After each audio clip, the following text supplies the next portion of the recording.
Welcome to Protect, Suicide Prevention Training Podcast for Healthcare Professionals.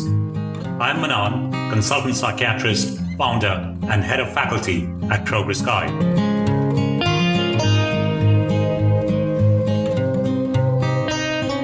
Good day, I'm Mahi, your host.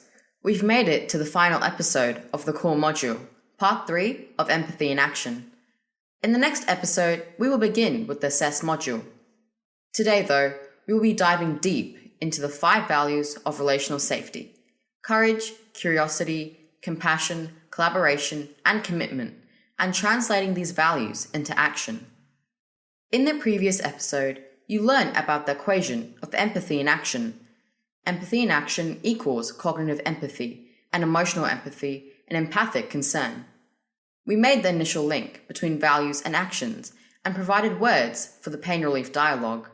As usual, the transcript and the media will be on the blog at www.progress.guide, or you can get the Protect guidebook and workbook from Amazon to read along.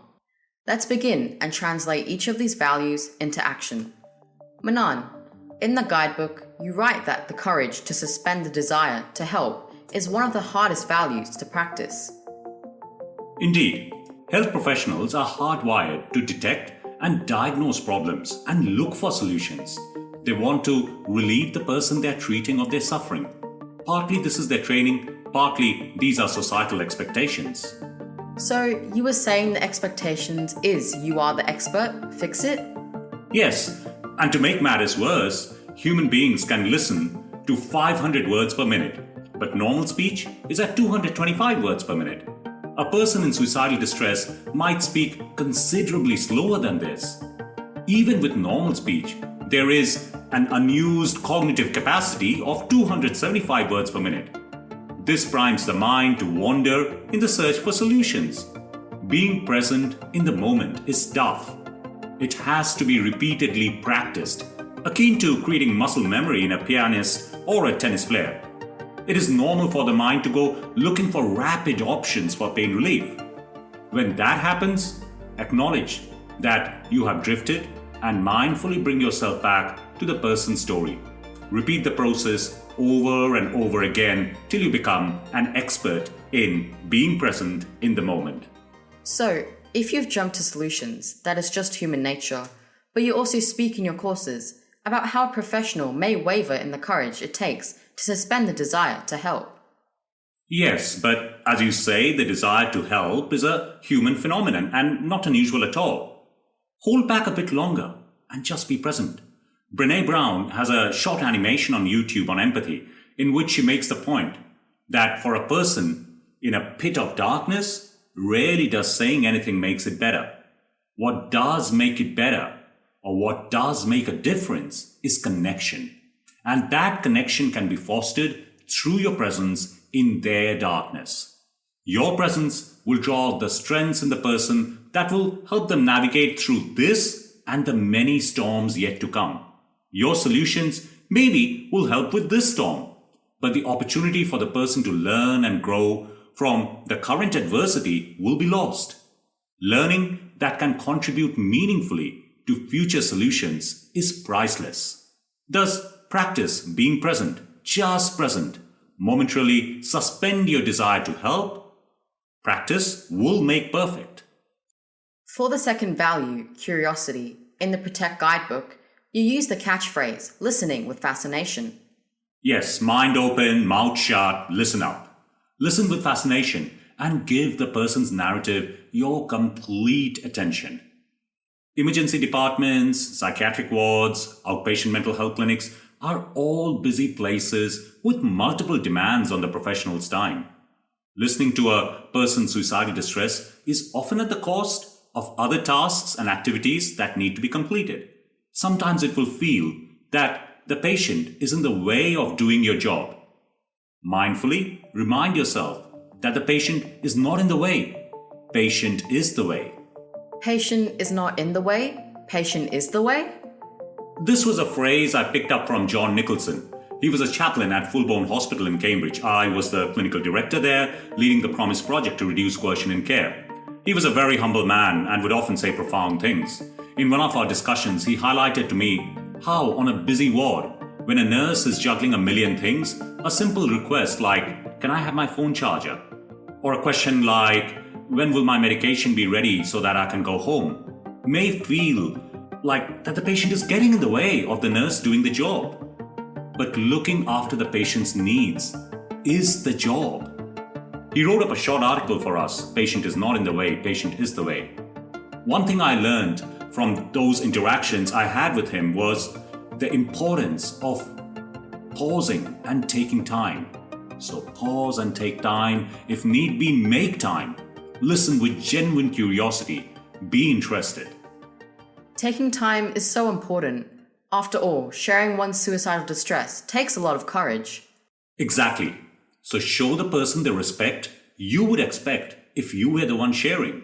Try not to multitask. Leave your phone or pager alone. If there is a probability that you are going to be interrupted, make sure that you mention it up front to the person. Small gestures like this will go a long way to show that you care and you respect them. That's all very well, but how does one curb the desire to instantly make it better and just listen? Be mindful that as you listen to the story, there will be a strong desire to silver line the darkness that envelopes the person. Suspend all judgment. And if an opinion has developed within you that begins with "at least," keep it to yourself. At least your family are quite supportive. At least you will have your job. At least something else. These well-intentioned statements do not have the expected positive effect. Sometimes they add to the guilt about feeling miserable and self-centered. At other times, it makes the person feel invalidated and not listened to. So in your speech, stay vigilant of any attempt to silver line. These will be statements that begin with "at least." If the pain is so intense to cause suicidal distress, I'm assuming such statements won't remedy the pain. You believe you are being helpful, but actually one comes across as fairly judgmental. In our courses, we often carry out communication exercises to practice this. Bottom line is, if you want to pontificate and come across as judgmental, go and write a blog. Even if being judgmental is not your intention, good intentions are not enough. You have to practice curbing your desire to silver line their current psychological pain and be present and just listen. As Brené Brown says, rarely does saying something change the pain. Listen instead. If you don't know how to respond to the profound pain, share that and go back to listening. You are much more likely to connect at a human level than any "at least" silver lining you can conjure up. And does body language play a part in conveying your curiosity? Non-verbal communication and body language have their place, I'll give you that. But we are of the opinion that if you're genuinely listening, the open palms, the forward lean, the 30 degrees head tilt are all redundant. Your curiosity and heartfelt attempt at making sense of the person's pain will shine through. Putting it bluntly, and this is my opinion, if you're truly listening, you don't have to show that you are listening. You don't have to act it out. It will be self-evident. And the converse is also true. If they have not got your complete attention, does not matter which non-verbals are on display, people know that you're not in the room with them. Be in the room, be present, and listen with fascination. Moving on to the next value of compassion. In the core online video course, you talk about one cannot walk through water and not get wet. Does that relate to compassion? Yes, it does. To connect with the pain in the person, the professional needs to reach within and connect with something within oneself that knows that feeling. This may even be the pain they have experienced from personal adversity. For the professional, this is a choice, and it is a vulnerable choice. To comprehend the darkness, one must get close enough and feel what that feeling is. The phrase, "your pain in my heart," aptly catches how close one needs to get to deliver compassionate care. But it must be so painful to get up close and personal in this fashion with people in suicidal distress. It is a fine balance, close enough but not so close that the professional gets overwhelmed and is unable to capture hope or help connect the person with the strengths they possess. Another thing to note is that although we encourage professionals to draw on their own pain to walk by the person, we strongly remind them that it does not equate to the pain in the person they are supporting. Emotional pain is unique to the person. Come what may, under no circumstance should the professional make it about themselves. This is about walking with the person in distress. This balancing act, I assume, comes with experience. Are there techniques and strategies people can take to translate the value of compassion into action? For those who struggle with the idea of reaching within, they would need to depend on open questions when attempting to establish the type, extent, or source of the pain. Open questions allow for a much richer response. Closed questions like, "Were you terrified?" will only bring forth a yes or no answer. "How was that like for you?" would bring out the full range of emotions the person is dealing with. The professional can then begin to imagine what it must feel like to walk in those shoes. And with time, they will develop the ability to connect with compassion. So, time is a key factor in developing this attribute to one's practice? Actually, I'll correct myself. Time provides experience, but experience on its own does not result in new learning. However, if experience is combined with reflective practice, experience turns into new insight. So experience that is evaluated is really powerful. That's when one gets what I call the ability to see more and see before. It's like an emotional eye, an eye that exists in your heart or your soul. The emotional eye opens when you connect with compassion. But doing this every day must take its toll. Professionals who are supporting people in suicidal distress round the clock may not want to see with that emotional eye and keep the conversation at an intellectual level. That is so true.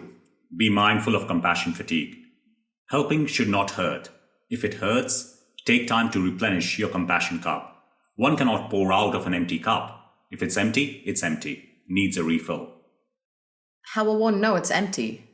If connecting with a suicidal person's pain no longer evokes pain in you, perhaps it is time to heal yourself from vicarious trauma.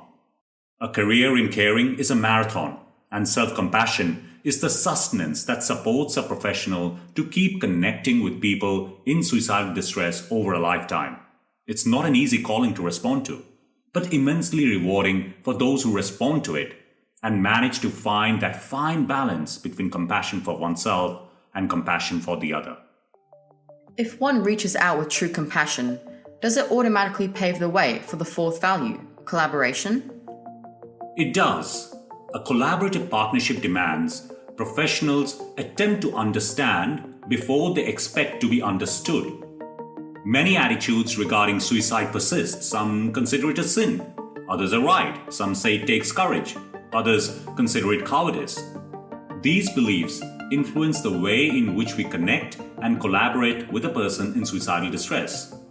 Some consider it a selfish act, a belief that can significantly impede empathy in the professional. I have a degree of empathy for those who might think like that, like the suicide of a teacher who might leave a whole school of children sad and anxious, or the suicide that leaves behind a widow with 3 young children. I can see why people might think that. Joyner makes the point that people who attempt suicide are often attempting to help their loved ones and not hurt them. Often they are astounded by the anguish they cause. In their mind, they had genuinely believed that their suicide will make life easier for others. However misguided the thought to spare others is, it is hardly ever selfish. Selfish or selfless, we can all agree that humans are programmed to reduce pain and suffering. Yes, that is one thing that is quite easy to agree on. After all, who wants more pain in their life? Whether it be physical pain like from arthritis, or emotional pain like from depression, or major life losses or trauma. Everyone wants to find ways to reduce the pain. As professionals, our help is translated as persevere with life. But life equates to pain in the mind of the suffering person. Unless professionals understand this alternative perspective, their offer of help will continue to come across as an offer of more pain rather than an offering of hope, the hope of pain relief. This takes us back to optimize pain relief. Yes, it does. The point I'm making is to co-produce collaborative solutions listen with the intent to understand, not just to respond to what has been said. Constructing the pain-based narrative elaborated in optimized pain relief will help significantly live the value of collaboration. Surely, despite one's best attempt, there will be occasions when a connection cannot be established or collaborative efforts fail. What happens then? A suicidal mind's distress may make the most competent professional feel ineffective. This unpleasant state triggers a professional's defenses. Being defensive in these situations may entail self-talk, which sounds like, "What can I do if they are not willing to play their part? I am not a miracle worker." The defenses protect us against the anxiety which the thought of incompetence provokes. So, how does one address this defensiveness? Supervision and reflective practice, that's where it can be addressed. We have previously talked about the importance of avoiding a power struggle. The same can happen with defensiveness. It can quickly break down any chance one has of collaborative success.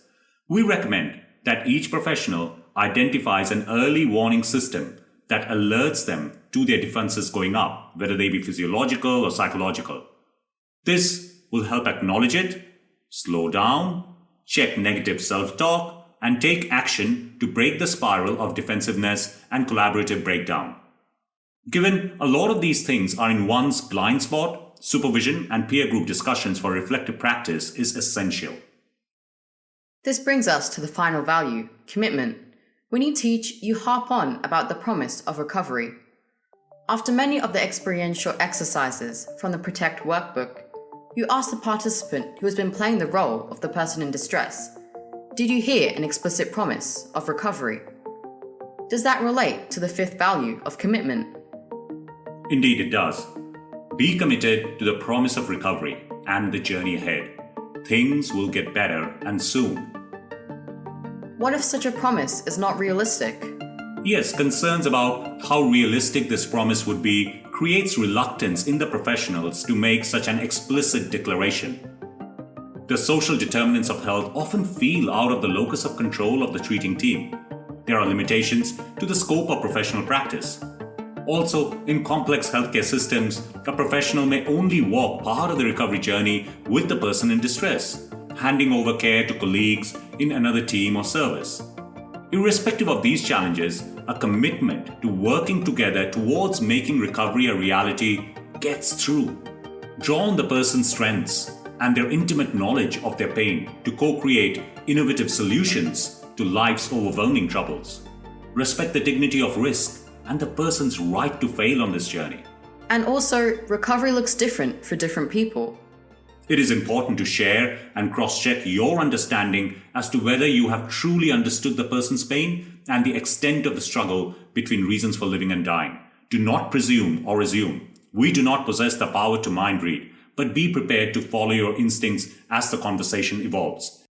When you say follow your instinct, what does that look like in practice?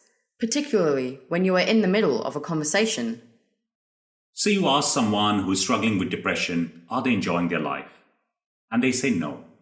And you ask, what did they used to enjoy before they got depressed? And they say, watching football. The next question isn't, how's your energy or can you concentrate? The questions on the depression checklist.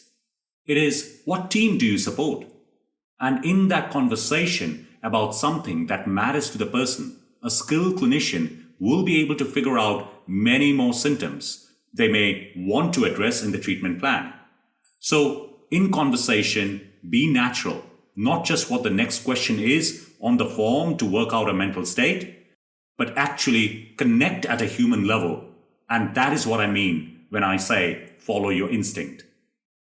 Being natural relates back to compassion and collaboration. So, in conversation, just connect as you would with any other person. But what if that connection highlights two very different points of view? In that case, be open and candid about your understanding and perception. If different points of view come to light, don't persevere with your perspective. Accept that there are multiple realities and be prepared to agree to disagree.